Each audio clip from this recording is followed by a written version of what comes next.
नमस्कार साथियों, मैं आपका मदन हाजिर हूँ एक और प्यारी सी कहानी के साथ, जिसका शीर्षक है डायन और जिसके रचयिता हैं सुप्रसिद्ध साहित्यकार आदरणीय महेंद्र नैन सिंह।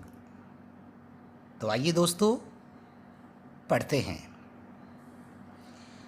एक बार फिर तमक सी गई लाजो।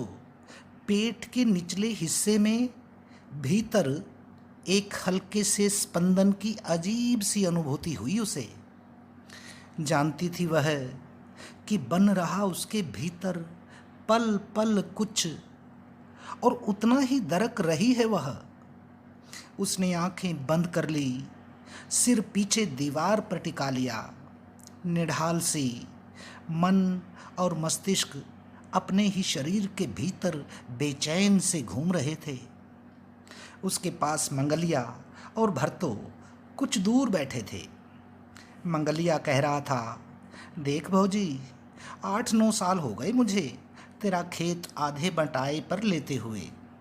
अगर एक भी दाने का भी बेईमाना निकल आए तो चौराहे पर बैठाकर 100 जूतियां मार मुझे। मगर चुप रही लाजो।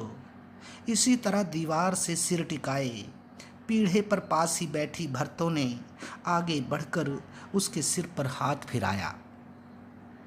कैसे कह दूं सखी कि धीरज रख, अब तो ऐसा भी कुछ नहीं बचा जो सही हो जाएगा। मगर जीजी, जीना तो पड़ेगा ना। कोई जवाब नहीं दिया लाजो ने। वह तो बस निढाल सी दीवार सहारे बैठी रही गुमसुम।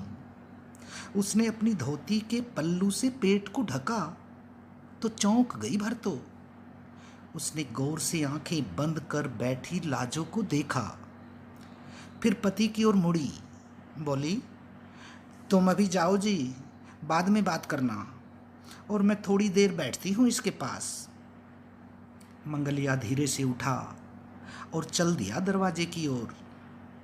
हालांकि वह चाहता था कि आधे बटाए पर खेत लेने की बात अभी पक्की हो जाती तो चिंता मिटती। अगर लाजो ने किसी दूसरे से हाँ भर दी तो वह कहीं का नहीं रहेगा।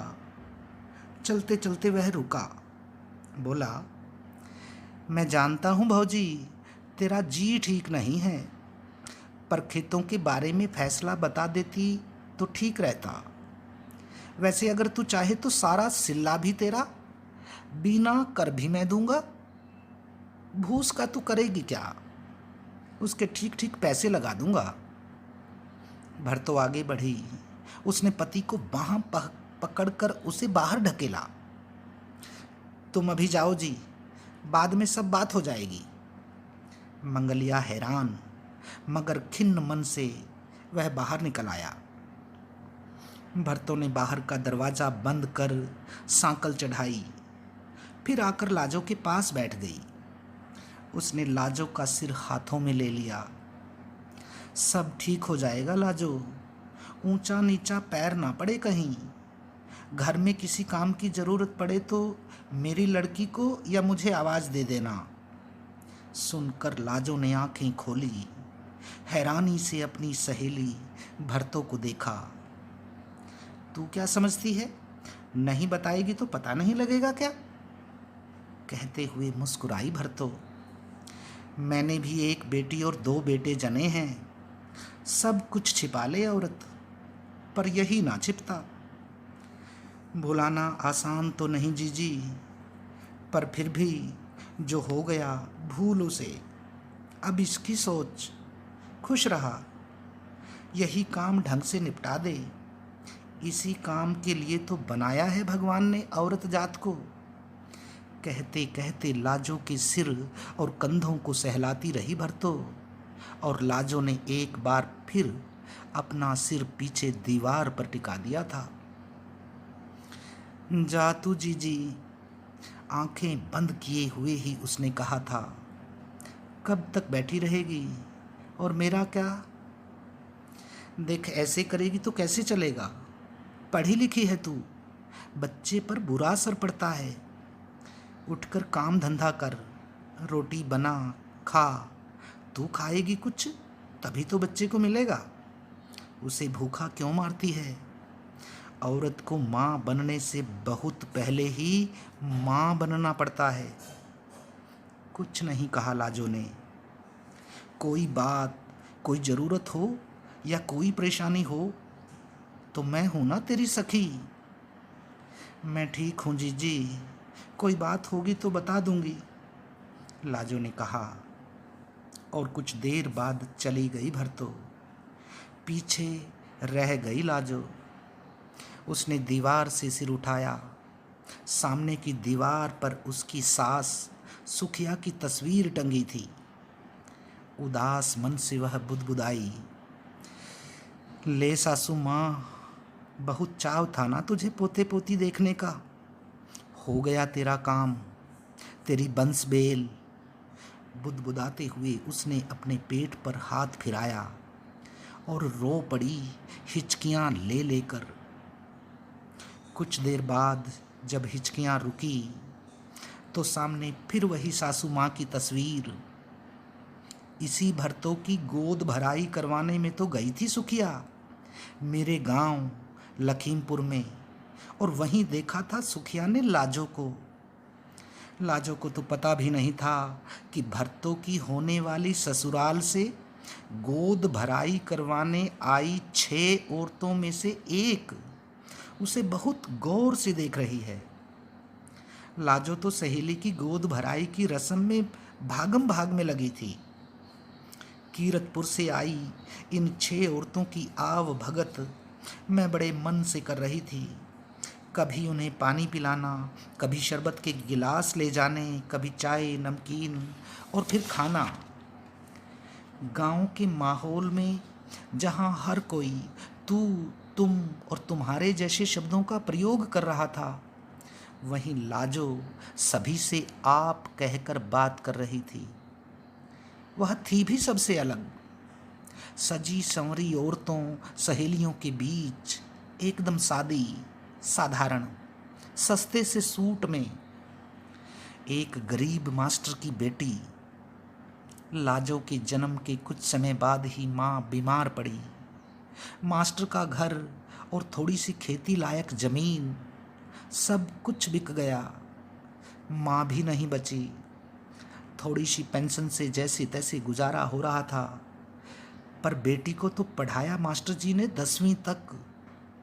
इसके बाद कोई भविष्य नहीं था। शादी की उम्र निकल रही थी। जाति बिरादरी में बहुत घूमे फिरे मास्टर जी। अब तो शायद यही सोचते थे कि कोई अधेड़ दूज भर ही मिल जाए तो बेटी की जिम्मेदारी से मुक्ति पालें। लाजो की आंखों ने तो सपने देखना सीखा ही नहीं था।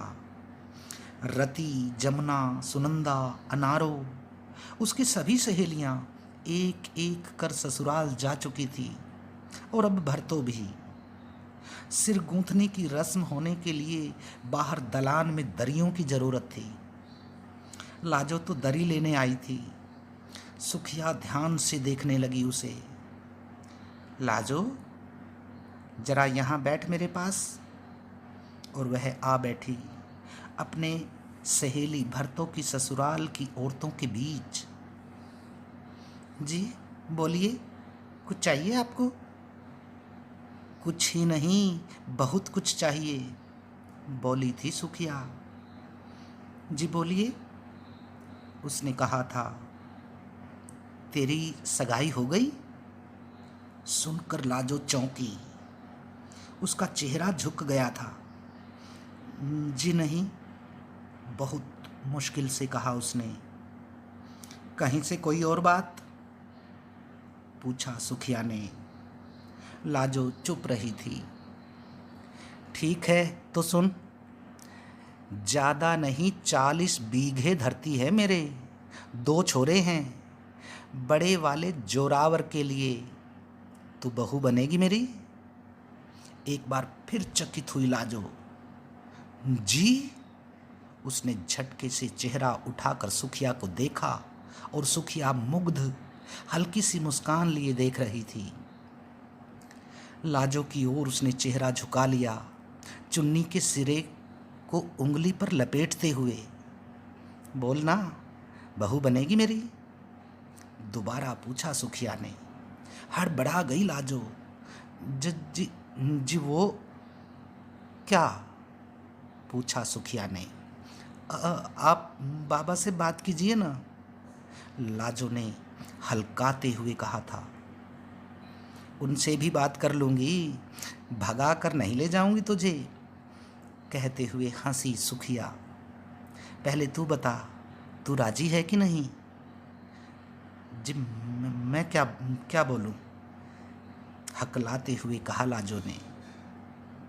ठीक है फिर मत बोल कुछ, कहते हुए सुखिया ने अपने हाथों से सोने की 2 चूड़ियां उतारी और लाजो का हाथ पकड़कर उसे पहना दी। हैरान परेशान सकपकाई सी लाजो देखती रह गई सुखिया को।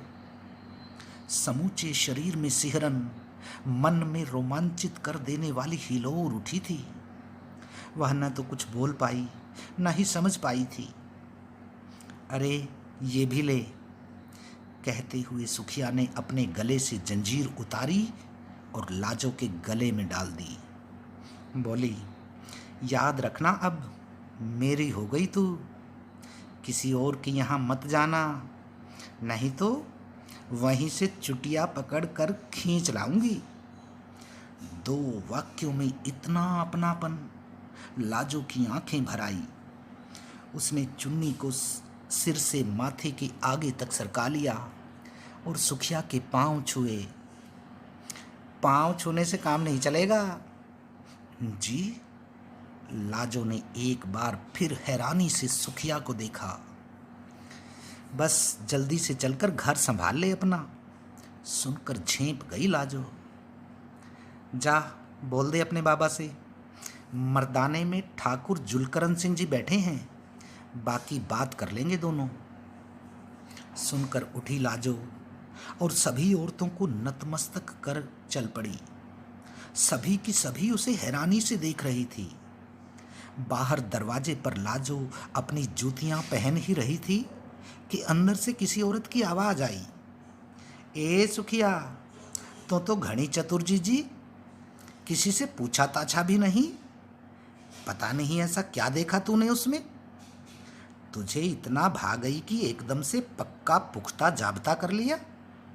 रिश्तों की बात तो मर्द लोग करते हैं पहले। सुनकर मुस्कुराई लाजो। चलने को हुई, तभी दूसरी औरत की आवाज आई। बहुत जल्दी कर रही है सुखिया तू, ठीक नहीं है ये लड़की। सुनकर लाजो का कलेजा धक से रह गया। वह ठहर गई। क्या ठीक नहीं है? सुखिया की आवाज आई थी। जैसा मैंने सुना है, इसके पैदा होने से 3 महीने पहले इसका भाई गुजर गया था, फिर पैदा होते ही मां को खा गई। आगे सुन नहीं पाई लाजो, मुंह में चुन्नी ठूंसते हुए भागी थी। घर तक पहुंचते पहुंचते हिचकियां बंध चुकी थी। आंसुओं से भरा चेहरा रोती हिचकती मास्टर जी की छाती से जा लगी। मैं मनहूस हूँ बाबा, मैं मनहूस हूँ। किसने कहा? मास्टर जी हैरान परेशान थे, बेटी के सिर को प्यार से सहलाते हुए। सब जानते हैं बाबा, वह रोते हुए बोली, और सभी कहते हैं, मगर हुआ क्या? होगा क्या बाबा, बस मनहूस हूँ मैं। पैदा होने से पहले भाई को और पैदा होने के बाद माँ को खा गई। घर खेत सब कुछ बिकवा दिया मैंने, कहते हुए वह बिलख रही थी। पागल है तू, कुछ नहीं है ऐसा, चुप हो जा बस, सांत्वना देते हुए मास्टर जी बोले थे। कुछ देर बाद जब उसका सुबकना रुका तो उसने सारी बात मास्टर जी को बताई। मास्टर जी महसूस कर रहे थे कि बेटी के मन का दर्द सुनकर कुछ बोल नहीं पाए। वे सोचते हुए उदास गुमसुम बैठ गए थे टूटी सी कुर्सी पर। लाजो भी चुप थी, बैठी थी दीवार के सहारे सिर झुकाए, घुटनों पर हाथ और हाथों पर चेहरा टिकाए। एक सपना जो सही ढंग से देखा भी नहीं था इस तरह टूटेगा कि मन भी टूट जाएगा उसके साथ, सोचा तक नहीं था। भगवान सपने मत दिखाना, मुझे नहीं चाहिए सपने भी। अचानक मास्टर जी उठे, धीरे से चलते हुए लाजो के पास आए। उन्होंने लाजो के सिर पर हाथ रखा। लाजो, कहते हुए उनकी आवाज़ भारी थी। जी बाबा। लाजो ने अपना चेहरा ऊपर उठाया। ठकुराइन को ये जेवर वापस कर दे बेटी, कहते हुए मास्टर जी का दिल टुकड़े टुकड़े हो रहा था। अगर किसी तरह ये बात बन भी गई तो हम उनकी हैसियत के नहीं हैं। उतार दे बेटी इन जेवरों को, मैं खुद वापस करके आता हूँ। जी बाबा, कहते हुए लाजो ने चूड़ियों को उतारने के लिए हाथ बढ़ाया। तभी दरवाज़ा खटखटाने की आवाज़ आई। लाजो के हाथ रुक गए। मास्टर जी ने ढलके हुए किवाड़ों को खोला। मैं ठाकुर जुलकरन और ये मेरी ठकुराइन। आप मास्टर जी हैं ना? जी, अंदर आइए ना, कहते हुए मास्टर जी एक और हट गए। चौंक कर लाजो उठी। उसकी पलकें और चेहरा झुक गया था। ठाकुर जुलकरन उसे गौर से देखते हुए अंदर आए। फिर मास्टर जी द्वारा आगे सरकाई गई कुर्सी पर बैठ गए। सुखिया आगे बढ़ी। उसने लाजो का चेहरा हाथों में ले लिया। बोली, जाके पाँव छू अपने ससुर के। सुनकर चकित थी लाजो। उसने चुन्नी का हल्का सा घूंघट किया और ठाकुर जुलकरन के पाँव छुए। लाजो ने अपने सिर पर उनका हाथ महसूस किया। फिर उठकर जमीन पर दरी बिछाई जिस पर सुखिया बैठ गई। सुखिया ने अपने पति की ओर देखा। बोली, कहिए जी, पसंद आई आपको अपनी बहू? यह सुनकर एक बार फिर धड़का था लाजो का दिल। कुछ देर तक तो ठाकुर साहब कुछ नहीं बोले। वे देर तक देखते रहे लाजो को। उसके बाद सुखिया की ओर देखते हुए हंसे थे। मैं एक बात सोच रहा हूँ ठकुराइन, तूने इसे अपनी बहू तो बना ही लिया। सुनकर लाजो हाथ की चूड़ी को दूसरे हाथ से घुमा रही थी। पूछने पर हो सकता है मास्टर जी मना कर दें। बस जल्दी से जल्दी सीधे ही बारात लेकर आ जाऊंगा। ठाकुर साहब की बात पर रोमांचित सी हो गई लाजो। कैसी बात करते हैं ठाकुर साहब आप?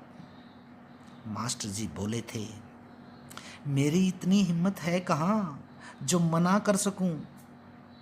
तो फिर ठीक है, मना नहीं करेंगे ना? ठाकुर साहब ने सुखिया की ओर देखा। अभी ले चल अपनी बहू को। सुनकर चौंकी लाजो। हैरान से थे मास्टर जी। ये आप क्या कह रहे हैं ठाकुर साहब? मगर कहाँ आप, कहाँ मैं? अपनी बेटी को कुछ देने की तो दूर, मुझ गरीब के पास तो 10 आदमियों की सेवा खातिर करने लायक भी नहीं है। सुनते हुए ठाकुर साहब उठे थे। उन्होंने मास्टर जी के हाथ पकड़े। मेरे पास भगवान का दिया सब कुछ है मास्टर जी।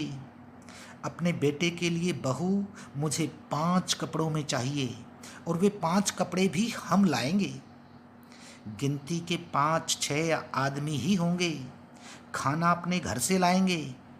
आप पानी पिला देना बस। सुनकर मास्टर जी की आंखें भर आई थी। वे भावावेश में लिपट गए थे ठाकुर जुलकरन से। मुझ गरीब की बेटी को अपनाकर मुझ पर मेहरबानी कर रहे हैं आप। सुनकर ठाकुर जुलकरन ने सांत्वना और प्यार भाव से थपथपाया था मास्टर जी को। सुखिया ने लाजो के सिर पर हाथ रखते हुए मास्टर जी से कहा, अब ये तुम्हारी बेटी नहीं मास्टर जी, हमारी अमानत है तुम्हारे पास। सुनकर कृतज्ञता से हाथ जुड़े थे मास्टर जी के। सोचते सोचते लाजो ने डबडबाई आंखों से दूसरी दीवार पर टंगी ठाकुर जुलकरन की तस्वीर की ओर देखा। परंतु लाजो को लिवाने लखीमपुर बारात लेकर कभी नहीं आ सके। ठाकुर जुलकरन वे नहीं रहे। लाजो ने सुना तो स्तब्ध रह गई। एक बार फिर आंखों में आंसू भरे लग गई मास्टर जी के सीने से। मैं मनहूस हूं ना बाबा, डायन हूं मैं। बेटी के सिर पर सांत्वना का हाथ फिराते कुछ नहीं बोल पाए मास्टर जी। उन्हें जाना तो पड़ा ही कीरतपुर। वे गए भी डरते डरते, और जब तक वे नहीं लौटे शंका आशंका में डूबी गुमसुम सोचती रही थी लाजो। वह तो यह भी तय नहीं कर पा रही थी कि उसे क्या सोचना चाहिए और क्या नहीं। बस कभी गले में पड़ी सोने की चैन को सहलाती, कभी हाथों में पहनी उन चूड़ियों को देखती। मास्टर जी लौटे, पर उसने उनसे पूछा नहीं कुछ क्या हुआ होगा। शायद वह जानती थी। मास्टर जी ने लाजो के चेहरे को दोनों हथेलियों के बीच थाम लिया। बोले, जो तू सोचती है या मैं सोचता हूँ या और बाकी सारी दुनिया सोचती है, ठकुराइन वैसा कुछ नहीं सोचती बेटी। सुनकर लाजो हैरान थी। एक बात कान खोलकर सुन लेना बेटी, तेरे उस घर में जाने के बाद अगर तूने ठकुराइन को कोई दुख दिया, ऊंची आवाज में ही नहीं, अगर उसके सामने बोली भी तू, या फिर उसके सामने तूने आंख भी उठाई, तो तेरा यही बाप खुद तुझे जिंदा जमीन में गाड़ देगा। कहते हुए मास्टर जी का गला रुंध गया था। देवी है ठकुराइन। मेरे सामने सभी ने उससे कहा कि सुखिया ये रिश्ता तोड़ दे, क्यों बर्बादी को न्योता दे रही है। तो जानती है उसने क्या कहा? पूछ नहीं पाई लाजो। उसने देखा प्रश्न भरी दृष्टि से मास्टर जी की ओर। उसने कहा, ठीक है, तोड़ दूंगी मैं रिश्ता, मेरे एक सवाल का जवाब दे दो बस। अगर लाजो तुम में से किसी की बेटी होती या फिर मेरी अपनी ही बेटी होती तो? सुनकर स्तब्ध रह गई लाजो। उसने मन ही मन पांव छुए थे सुखिया के। तेरी एक खुशी के लिए सासू माँ हजारों जन्म कुर्बान कर देगी तेरी ये लाजो। और जैसा ठाकुर जुलकरन ने कहा था, हुआ वैसा ही। साथियों, ये था कहानी का एक हिस्सा। अगले हिस्से में फिर मिलते हैं। तब तक के लिए दीजिए इजाज़त। धन्यवाद। आइए साथियों, शुरू करते हैं।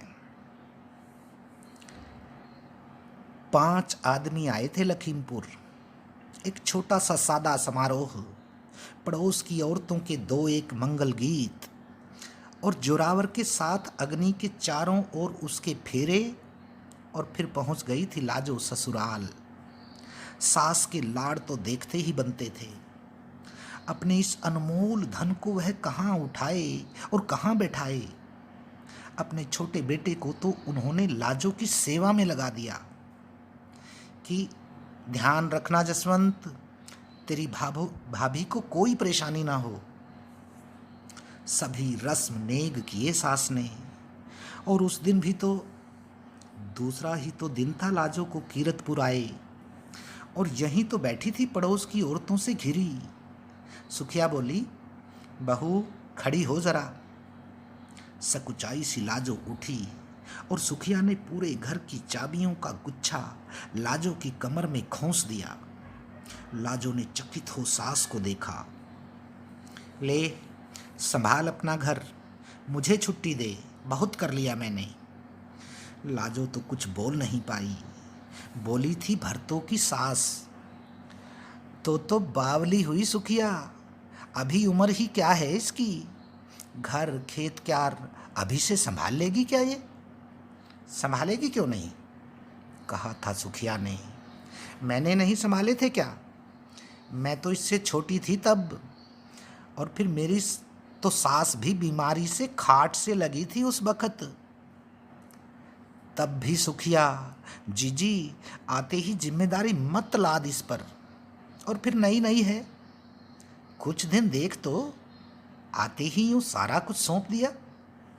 सुखिया हंसी, लाजो के चेहरे को हाथों में लेते हुए बोली, अरे बसंती, जीजी यही तो फायदा है पढ़ी लिखी बहू लाने का, जो आते ही ठीक ठाक सब कुछ संभाल सके। और फिर मैं कहाँ जा रही हूँ, देखती रहूँगी आराम से खाट पर लेटी। अब इसका घर है, मैं काम क्यों करूँगी? अब तो ठाठ से खाऊंगी पीऊंगी और पोते पोती खिलाऊंगी। सुनकर लजा गई लाजो, उसके बोलने लायक कुछ था ही नहीं। पड़े पड़े मुटा जाएगी सुखिया तू, बसंती ने कहा। कुछ तो काम करना पड़ेगा तुझे। हाँ करूँगी, क्यों नहीं, हुकुम चलाऊंगी बस। परंतु हुकुम चला कहाँ पाई सासू माँ आप मुझ पर। बुदबुदाते हुए लाजो ने सुखिया की तस्वीर की ओर देखा। तेरा हुक्म मानने की और तेरी सेवा करने का भाग्य मेरा था ही नहीं। दुर्भाग्य और मनहूसियत लेकर आई मैं तो तेरे घर में। कहते हुए लाजो ने घुटनों में मुंह छिपा लिया और बिलख कर रो पड़ी। माँ तो माँ, बेटा भी कम नहीं था, छोटे वाला नहीं। दोपहर को जरा सा मौका मिला, आ डटा लाजो के सामने। देख बड़ी मुश्किल से मौका मिला है, सबकी नज़र बचा कर आया हूँ। वैसे क्या न्याय है, तू लुगाई तो मेरी है और तुझे घेर कर बाकी सारे बैठे रहते हैं। शर्म लिहाज तो दुनिया के है ही नहीं। जोरावर की बात सुनकर मन ही मन मुस्कुरा रही थी लाजो। ऐसा कर, अब जल्दी से घूंघट हटाकर जरा एक बार चेहरा दिखा दे। कहते हुए जोरावर ने उसके कंधों पर हाथ रख दिए और लाजो तो सिमटने लगी। उसने दोनों हाथों से अपना घूंघट पकड़कर और भी नीचे खींच लिया और वह कह रहा था, जरा जल्दी कर, कोई आ गया भीतर तो फिर पता नहीं मौका मिले ना मिले। जरा मुझे भी तो देखना है कि मेरी माँ के ऊपर कैसे जादू कर गई तू। परंतु शर्माई सकुचाई लाजो कंधों को मोड़कर जोरावर के हाथों को हटाने की कोशिश कर रही थी। ये तो गलत बात है, तूने तो मुझे बहुत अच्छी तरह देख लिया और अब मेरी बारी आई तो। अच्छा समझ गया, तूने अखबार पढ़ लिया होगा आज का। कहते कहते हंसा वह। चौंकी लाजो, उसने घूंघट से ही जोरावर को देखा। सरकार ने नया कानून पास किया है कि किसी आदमी को अगर अपनी दुल्हन का चेहरा देखना है तो पहले उसे एप्लीकेशन लिखकर दुल्हन को देनी होगी। सुनकर मुस्कुरा गई लाजो। वैसे हमारी माँ ने ही हमारे साथ ठीक नहीं किया। आते ही घर, खेत, खलिहान, कुठार, संदूक सबकी चाबियां सौंप दी तुझे। उसने ये भी नहीं सोचा कि सारे कुछ की मालकिन बनने के बाद बहू लड़के को मुंह भी नहीं देखने देगी तो क्या होगा। क्या कहे लाजो। जोरावर का मीठा सा ताना, मीठी सी चुहल, मन तन सभी कुछ रोमांचित था लाजो का। अच्छा देख वो संदूक है ना लकड़ी का। जोरावर ने कोने में रखे संदूकों के नीचे वाले लकड़ी के बक्से की ओर इशारा किया। इसमें पैसे हैं, चाबी तेरे पास है। जरा 2-3 हजार रुपये निकाल कर दे चुपके से और माँ को मत बताना। सुनकर चकित हुई लाजो। बड़ा अजीब धर्म संकट था। अब जल्दी करना, कोई आ गया तो। हैरान परेशान लाजो कुछ नहीं सोच पा रही थी। तभी माँ की आवाज़ आई, जोरावर देख मंगलिया आया है। आया माँ। कहते हुए जोरावर कमरे से बाहर निकल गया।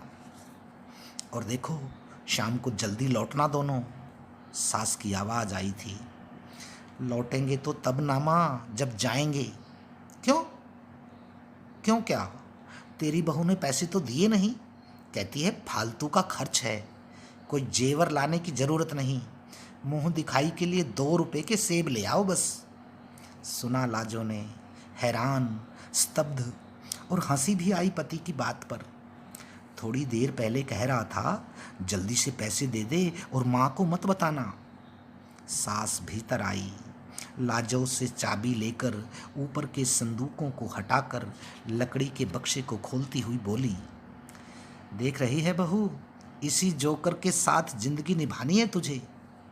सब कुछ सुन समझकर मन ही मन मुस्कुराती रही लाजो, और चला गया वह शहर मुंह दिखाई के लिए कुछ जेवर लाने। परंतु परंतु लौटा नहीं। शहर से गांव की ओर चलने वाली आखिरी बस में भीड़ ज़्यादा थी, सबके ऊपर बैठा था, और गांव की पतली छोटी गड्ढों भरी सड़क पर बस को संभाल नहीं पाया ड्राइवर। सड़क किनारे गहरे गड्ढे में गिरी थी बस। चोटें तो बहुतों को आई थी, लेकिन मरा केवल जोरावर ही था। रो भी नहीं पाई लाजो, पगलाई पथराई सी बैठती चली गई जमीन पर। यहाँ तो कोई ऐसा कंधा भी नहीं था जिससे लग कर रो सके, सांत्वना को कोई हाथ नहीं था। सास तो पेट पकड़कर पछाड़ें खा रही थी। लाजो घुटनों में मुंह दिए बैठी थी।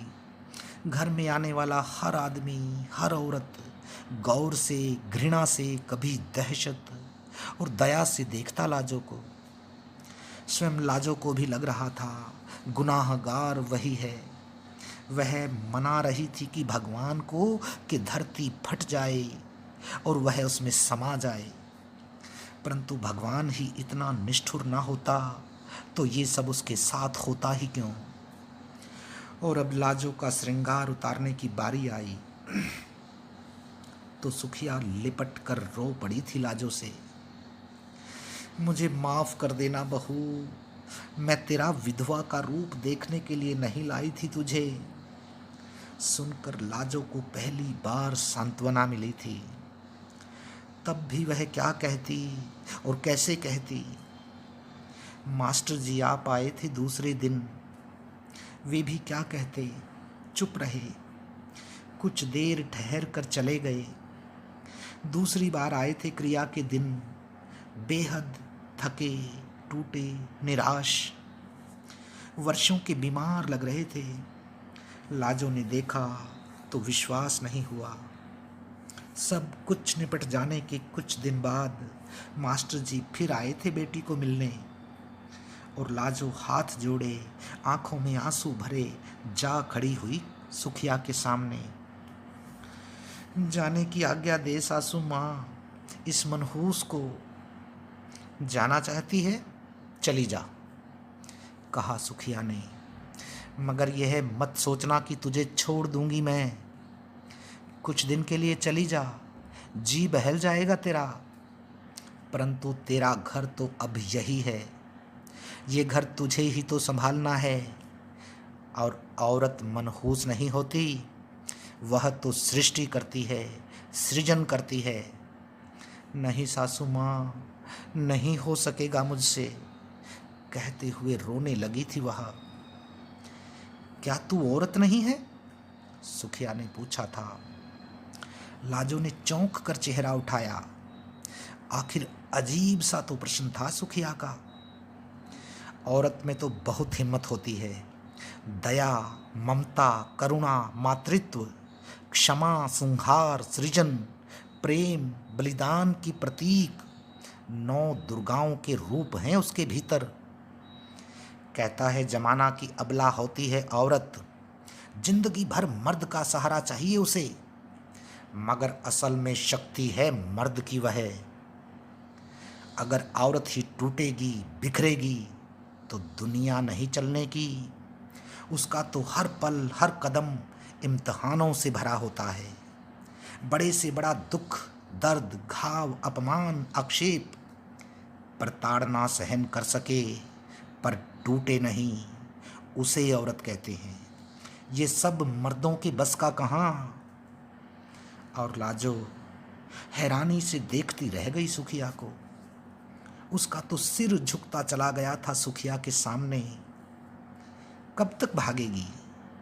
मरने का मन भी करता है कभी कभी औरत का, पर वो आसान है, मुश्किल तो जीना होता है। और औरत का जीना तो आसान, और खुशियों सुखों का जीवन तो कोई भी जी लेगा। कहते हुए रुकी सुखिया। देख रही थी वह सिर झुकाए हाथ जोड़े खड़ी लाजो को।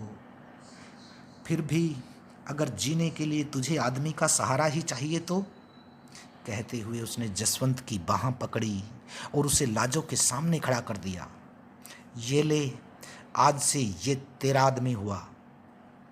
लाजो ने चकित होकर सुखिया की ओर देखा, फिर जसवंत की ओर, जो कुछ भी समझ नहीं पा रहा था। वह कुछ भी बोली नहीं। बोले थे मास्टर जी। मगर ठकुराइन, जानती हूँ मास्टर जी, अभी छोटा है ये, तो ये पालेगी इसे।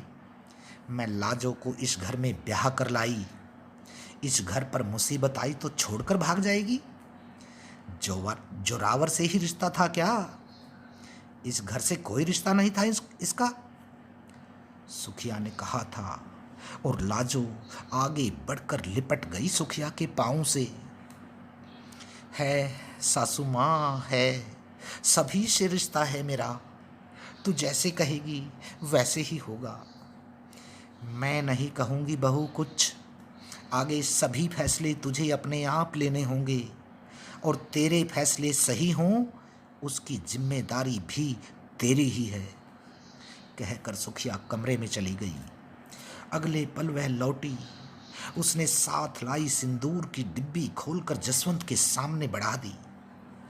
जसवंत बेटा, इसमें थोड़ा सा लेकर बहू की मांग में लगा दे। मगर सासू माँ, लाजो के स्वर में शायद कोई प्रश्न था।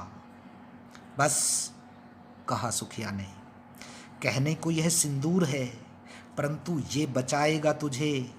कितनी भी मुसीबतें होंगी, दुख दर्द होगा, उलाहने ताने होंगे, ये भटकने नहीं देगा तुझे तेरे कर्तव्य, तेरी जिम्मेदारियों से।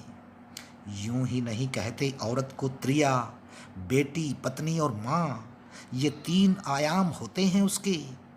और औरत ही जानती है कि यह सब कुछ आसान नहीं होता, सब कुछ अकेले औरत को ही सहना पड़ता है। ये सिंदूर तो केवल इस एहसास के लिए है कि वह अकेली नहीं है, वरना तो इस दुनिया में उससे अकेला तो कोई है ही नहीं। कहकर चुप हो गई सुखिया। और लाजो आकर बैठ गई थी 10 साल के छोटे से जसवंत के सामने। डबडबाई, आंसू भरी आंखें, और फिर चेहरे पर शरारत, प्यार, शर्म की मिली जुली सी मुस्कान। उसने अपने हाथ की मुट्ठी बनाकर हल्के से जसवंत के गाल पर मारी। ले मेरे छोटे से देवर, बना दे मुझे औरत। और जसवंत ने उसकी मांग में सिंदूर लगा दिया था। उसके बाद वह उठकर मास्टर जी के पास आई। उसने हाथ जोड़कर कहा था, बाबा, मैं अपने घर में ही रहूंगी। कुछ नहीं बोल पाए मास्टर जी। उन्होंने बेटी को सीने से लगाकर प्यार, आशीर्वाद से थपथपाया था। चले गए थे मास्टर जी। और लाजो प्राणों में नया संचार लिए, जिम्मेदारी, कर्तव्य, सुबह सवेरे उठना, पशुओं को चारा डालना, रोटी सब्जी बनाना, जसवंत को नहला धुलाकर स्कूल के लिए तैयार करना, फिर बर्तन, कपड़े, चौका। सुखिया को तो वह कुछ भी करने नहीं देती थी। भैंसों का दूध निकालने और खेती के लिए मजदूर रख लिए थे। कुछ दिन बाद पता चला मास्टर जी हरिद्वार चले गए। 3 साल बाद सुखिया बीमार पड़ी। काफ़ी दवा दारू इलाज किया, पर हालत बिगड़ती गई। और एक रात चली गई वह लाजो को रोती बिलखती छोड़कर। लाजो ने खेती आधे बटाए पर दे दी। जसवंत बड़ा होता गया। गांव के स्कूल की पढ़ाई पूरी करने के बाद शहर के कॉलेज में जाने लगा। काम से निपट कर लाजो आ बैठती उस दीवार के सहारे जिसके सामने वाली दीवार पर सुखिया की तस्वीर लगी थी। तू देख रही है ना सासू माँ अपने बेटे को, खूब बड़ा हो गया है, पूरे 5 हाथ का, तकड़ा ताकतवर, लंबी बाहें, चौड़ा सीना, एकदम बैल की सी चाल। पर तेरा बेटा मुझसे बात नहीं करता सासू माँ। नहीं, तू जो समझ रही है वो बात नहीं है, पर उसका घर में आते ही चुप चुप रहना, शर्मीला सा रहना, नज़र उठाकर भी नहीं देखना अच्छा नहीं लगता मुझे। बतियाती रहती वह सुखिया से। अब आज सुबह की बात ले लें। सोया पड़ा था, पैर खाट से बाहर निकल रहे थे, इतना लंबा जो हो गया है। मैंने आँखों के कोर से काजल लेकर लगा दिया उसके माथे के एक ओर। आँख खुल गई उसकी। कहता था, कुछ किया है तूने? क्या किया है? मैंने बहुत कहा, कुछ नहीं किया, पर माना नहीं।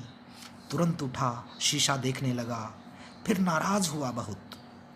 अब तू ही बता सासू माँ, मैंने गलत किया क्या? इतना लंबा निकल गया है, अगर मेरी ही नज़र लग गई तो? और फिर ज़माना कितना ख़राब है। पर वो नज़र का टीका पोंछ दिया उसने। कहने लगा, अब मैं बच्चा नहीं हूँ। जी में तो आया कान खींचूं इसके, मगर फिर तेरा ख्याल आ गया। और सासू माँ पता है, रात को 10-10, 11-11 बजे तक लच्छू की चक्की पर यार दोस्तों के साथ बैठा गप मारता रहता है, और मैं खाने की थाली रखे इंतजार करती रहती हूँ। मैंने बहुत बर्दाश्त किया। एक दिन कह दिया मैंने तो भड़क गया। पता है क्या बोला? कहता था, तो थाली लेकर लच्छू की चक्की पर ही आ जाती, तू खा के सो जाया कर, मेरी फिक्र मत कर। अब तू ही बता सासू माँ, दूसरा कोई है जिसकी फिक्र करूँगी? और फिर उसकी फिक्र मैं नहीं करूँगी तो कौन करेगा? दूसरे उसे खिलाने से पहले कभी मैंने खाया है जो अब खाऊंगी? अब तो सोच लिया है सासू माँ, इस बार बीए का रिजल्ट निकलते ही जिम्मेदारी से मुक्त हो जाऊं। अब तुझे बताया तो था मैंने, वो नहीं हो सकता जो तू सोचे बैठी है। कैसे होगा? मान लिया कि तूने इसके हाथ से मेरी मांग भरवा दी थी, पर आत्मा नहीं मानती। देख सासू माँ, मैंने पाला है उसे, उसकी भी आत्मा मानती है इस रिश्ते को, तभी तो नज़र झुका कर रहता है।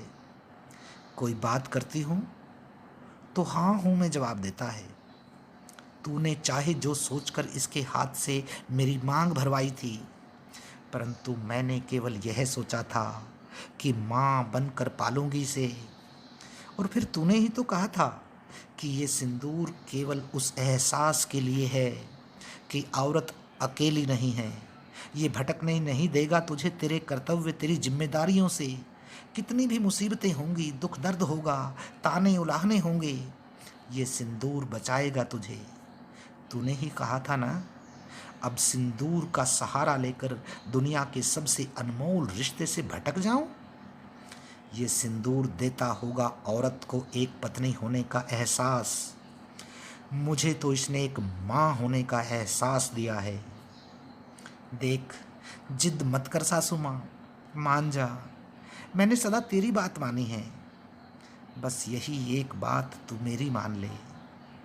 मुझसे तेरा मेरा माँ होने का अधिकार मत छीन, वरना हर रोज़, हर रात, हर पल मेरे मन, मेरी आत्मा के हज़ारों हज़ार टुकड़े होंगे। और फिर डबडबाई आँखों और कातरता से लाजो सुखिया की तस्वीर की ओर देख रही थी। अब मेरी नज़र में कोई अच्छी सी लड़की हो तो सासू माँ, तेरे जैसी नज़र मेरे पास कहाँ। ढूंढ दे कोई अच्छी सी लड़की, सपने में आकर बता देना मुझे। पर सासू माँ, तू मेरे सपनों में क्यों नहीं आती? कभी कभी आती है। क्या तू अब मुझसे प्यार नहीं करती?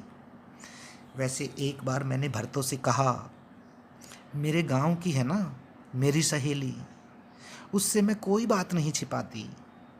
कह रही थी, पागल हुई है लाजो, ब्याह करेगी जसवंत का, और फिर तेरा क्या? मैंने कह दिया, मेरा क्या का क्या मतलब? सब कुछ मेरा ही तो है, बेटा मेरा, जमीन जायदाद मेरी, आने वाली बहू भी मेरी। वैसे तूने तो मुझे कभी नहीं डांटा सासू माँ, पर मैं तो डांटूंगी। अब गलती करेगी तो डांटूंगी नहीं क्या? लाड़ की बात होगी तो लाड़ लड़ाऊंगी, और ये बेटा कुछ कहेगा तो इसके कान उखाड़ूंगी। फिर मत कहना मुझसे कि तूने पहले नहीं बताया था, बताई देती हूँ हाँ, परंतु क्या मालूम कैसी किस्मत लाजो की, जब लगने लगता है कि अब सब कुछ सही हो गया है, तभी कुछ ऐसा घट जाता जिसका कोई समाधान ही नहीं था। उस दिन बहुत रात हो गई थी। रोज तो लौट आता था जसवंत लगभग 10-11 बजे तक। उस दिन 12, फिर 1 बज गया। हैरान परेशान इंतजार करती लाजो, चिंता बढ़ती गई थी। इतनी रात को कहाँ ढूंढे वह उसे। नहीं रहा गया तो वह उठकर गली में बाहर आई, मंगलिया के घर जाए और कहे जसवंत को ढूंढ कर लाने के लिए। तभी लाजो ने देखा गली के मोड़ पर उसे आते हुए। उसकी चाल में लड़खड़ाहट थी। लाजो हैरान थी। तू सोई नहीं अब तक? तू वैसे इतनी इतनी रात बाहर रहेगा तो मुझे नींद आएगी। ओके सॉरी सॉरी, कहते हुए उसने अपने कान पकड़े। शराब का एक तेज भभका लाजो की नाक में घुस गया। उसने अपना हाथ अपनी नाक और मुंह पर रख लिया। तूने शराब पी है? थोड़ी सी। उसने हाथ आगे कर उंगली और अंगूठे के इशारे से उसे समझाया। थोड़ी सी तो नहीं पी, एकदम धुत तो है तू। नहीं, बस थोड़ी सी, कसम से, कहते हुए उसने अपना हाथ लाजो के सिर पर रखा। लाजो पीछे हटी। नहीं मानती? अच्छा कसम से। उसने अपने कंठ को पकड़ा। लाजो का जी चित्कार कर उठा। ठीक है, मान गई, पर तू अपनी कसम मत खा। चल भीतर चल। नहीं, यहीं फैसला होगा। वह अड़ गया। इतनी रात गए? गली में क्या फैसला करेगा तू? लाजो ने परेशान होकर पूछा। पहले भीतर तो चल, कहा उसने। देख पहले, कहते हुए उसने अपनी कमीज ऊपर की, अंटी में से बोतल निकाली और लाजो को दिखाते हुए उस पर उंगली रखी। देख ले, इतनी सी ही पी है, अभी पूरे 2 पैग बाकी हैं इसमें। लाजो हंसी, उसकी बाह पकड़कर उसे भीतर धकेलने लगी। चल, तू भीतर चल, कहा उसने। वह लाजो का सहारा लेकर लड़खड़ाते हुए अंदर आया। 2 पैग बचे हैं, सारी बोतल खाली कर दी, और इतनी सी पी है तूने? लाजो बड़बड़ाई। ए देख, तू नाराज मत हुआ कर मुझसे, मैं आदमी हूं ना तेरा। सुनकर चौंकी लाजो। पर पता नहीं मुझे तुझसे क्यों डर लगता है। थोड़ी हिम्मत बढ़ाने के लिए पी ली है बस। हिम्मत बढ़ाने के लिए? लाजो ने हैरानी से जसवंत की ओर देखा। हाँ, तू लुगाई है ना मेरी, पर तुझे छूने की हिम्मत ही नहीं होती। सुनकर लाजो का दिल अनजानी आशंका से बुरी तरह धड़कने लगा। तू बैठ जा यहाँ, हकलाते हुए कहा लाजो ने, और उसे सहारा देकर खाट पर बिठा दिया।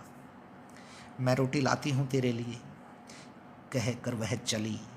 जसवंत ने उचक कर हाथ पकड़ लिया उसका। नहीं, रोटी नहीं खानी, मेरे पास बैठ तू, कहते हुए खींच लिया जसवंत ने उसे। तू मेरे पास आती क्यों नहीं? देख, अब इससे ज़्यादा बड़ा तो मैं होने से रहा, कहते हुए जसवंत ने अपना हाथ उसके हाथ पर कसा। उसने घबराकर जसवंत की ओर देखा।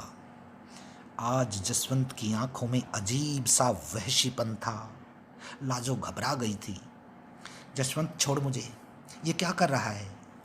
लाजो ने अपने को छुड़ाने की भरसक कोशिश की। तू बहुत अच्छी है। लाजो को गिराते हुए वह झुका उसके ऊपर। तो सहमते हुए लाजो ने उसे हटाने की कोशिश की। तो क्या? जसवंत ने उसका चेहरा अपनी हथेलियों के बीच में ले लिया था। अब तू मेरी औरत भी तो है ना? बेबस, परेशान, फटी फटी आंखों से उसे देखती लाजो। वह तो चिल्ला भी नहीं सकती थी। देख देख, तू होश में नहीं है, वह धीमी आवाज में चीखी थी। तू सुंदर है, कहते हुए कस रहा था वह उसे। नहीं जसवंत, छोड़ दे मुझे, देखिए गलत है। लाजो ने कस मसा कर अपने आप को छुड़ाने की कोशिश की। तू मेरी औरत है तो फिर इसमें गलत क्या है? देख देख, मैं तेरे हाथ जोड़ती हूँ। गिड़गिड़ाई वह। उस पर कोई असर नहीं हुआ था। मैंने पाला है तुझे, वह चीखी थी। उसने कुछ भी नहीं सुना। मैं तुझे अपना बेटा बेटा समझती हूँ। वह कुछ भी सोचने समझने की स्थिति में नहीं था। हजारों वर्षों से आदमी ने औरत को, उसके मन को, उसके विचारों सपनों को समझने की कोशिश भी तो नहीं की। और हजारों वर्षों से चलते आ रहे उसके जुनून, एक विजेता होने के दर्द के सामने एक और बेबस असहाय औरत छटपटाती, बिलबिलाती, मिन्नतें करती, कण कण तिनके तिनके होकर बिखर गई थी। हजारों सालों की और अपनी नीति के अनुरूप वह भी चुप थे। आंखों में आंसू भरे, मन मस्तिष्क में बार बार उमड़ते घुमड़ते सैकड़ों हजारों बवंडरों को लिए चुपचाप वह उसी दीवार के सहारे निढाल सी बैठी थी, जहाँ इस घर में पहली बार उसकी सासू ने उसे बैठाया था। सामने की दीवार पर गेरू से देवी देवता कढ़े थे। वहाँ बैठते हुए सासू माँ ने कहा था, बहू पूजा कर इनकी, और आज के बाद तू इस घर में पूजे जाने वाले देवी देवताओं की ही पूजा किया करेगी, और इस घर में कोई दूसरा धर्म फैलाने की जरूरत नहीं है। जोरावर ने कहा था। तू चुप रहे, सासू माँ बोली। मैं तो चुप ही हूँ, कहा जोरावर ने। फिर लाजो की कमर में हल्के से कोहनी गढ़ाई, बोला था, पूज दे माँ चवन्नी देगी। तू चुप नहीं रहेगा? सासू माँ ने बेटे को झिड़का। पूजने दे इसे, पूज बेटी देवताओं को। और वह उस गेरू कढ़े देवताओं को पूजने लगी थी। और इतने बरसों बाद उसी दीवार के साथ लगी खाट पर बेशुद्ध शांत पड़ा सो रहा था एक आदमी, एक औरत को लूट तोड़कर। आदमी जो हजारों सालों से औरत का देवता है, औरत जो हजारों सालों से देवता की पुजारिन है, और देवता जो हजारों सालों से पुजारिन को लूटता तोड़ता रहा है। सामने उसी दीवार पर ऊपर टंगी थी सुखिया की तस्वीर। खाट पर सोया पड़ा देवता, और फिर दीवार पर सुखिया की तस्वीर को आंखों में आंसू लिए देखते हुए लाजो घुटनों में मोह दिए हिचकियां लेकर रो पड़ी थी। दूसरे दिन 9 बजे उठा था वह। दोनों हाथ से सिर पकड़कर खाट पर ही बैठा रहा कुछ देर। फिर मुंह घुमाकर सामने दीवार सहारे बैठी लाजो को देखा। तूने मुझे जगाया क्यों नहीं? इतना दिन चढ़ाया। वह खाट से नीचे पांव लटका कर झुकते हुए अपनी चप्पल ढूंढ रहा था। और लाजो सोच रही कि कितना तो जगाया था उसे, मगर ये तो, उफ, सिर में कितना दर्द हो रहा है, जैसे फटा जा रहा है। सुनकर लाजो ने देखा वह दोनों हाथों से अपना सिर थामे था। लाजो ने फिर से अपना चेहरा घुटनों में दे लिया। इतनी पिएगा तो फूल थोड़े ही झड़ेंगे, वह सोच रही थी। और तू वहाँ बैठी काहे का शोक मना रही है? उसने कहा तो लाजो ने चेहरा उठाकर उसे देखा। घर में कोई काम धंधा नहीं है क्या? सुनकर हैरान थी लाजो। इधर आ, जरा मेरा सिर दबा दे, कहा उसने तो दोबारा हैरान हुई लाजो। वह चुपचाप देखती रह गई जसवंत की ओर। सुना नहीं तूने?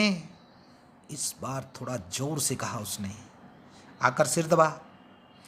लाजो की हैरानियों के सभी सिवाने टूट गए थे। उठती है या नहीं, वह चिल्लाया। लाजो उठी थी और चल पड़ी थी टूटी बिखरी थकी सी विजेता की ओर। और उसका सिर दबाते हुए बरसों पहले की याद आ रही थी उसे। तब जब वह आकर बैठ गई थी 10 साल के जसवंत के सामने, डबडबाई आंसू भरी आंखों और फिर चेहरे पर शरारत, प्यार, शर्म की मिली जुली सी मुस्कान। उसने अपने हाथ की मुट्ठी बनाकर हल्के से जसवंत के गाल पर मारी थी और उसके सामने अपना सिर झुकाते हुए कहा था, ले मेरे छोटे से देवर, बना दे मुझे औरत। और तूने अपने छोटे से हाथ की चुटकी से सिंदूर लगा दिया था मेरी मांग में। उस समय तू कुछ समझता ही नहीं था और मैं समझी थी कि मैं बन गई थी औरत। कितनी नासमझ थी मैं। औरत तो आज मुझे तेरे एक वाक्य ने बनाया है, उठती है या नहीं। और फिर मन माने या न माने, हर पल हर रात सामान्य सी होती गई थी। लौटता वह अब भी देर से था। इंतजार वह अब भी करती थी। उसके खाने से पहले खाना वह अब भी नहीं खाती थी। और एक दिन वह खाना खा ही नहीं पाई, क्योंकि वह देर से भी नहीं लौटा था। लच्छू की चक्की पर शराबी दोस्तों में कोई झगड़ा हुआ था। मारपीट और फिर खून से लथपथ जसवंत। बदहवास भागी गई थी लाजो। अपनी समूची जिंदगी के दर्द तड़प से कहीं बड़ी लगी उसे जसवंत की तड़प।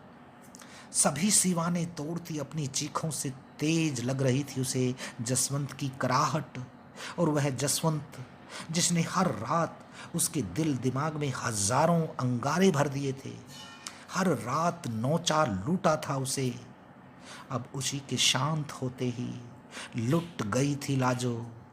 बुरी तरह रोते बिलखते चीखते छाती पीटते वह पछाड़े खा खा कर गिर रही थी जसवंत की लाश पर सब कुछ खत्म हो चुका था।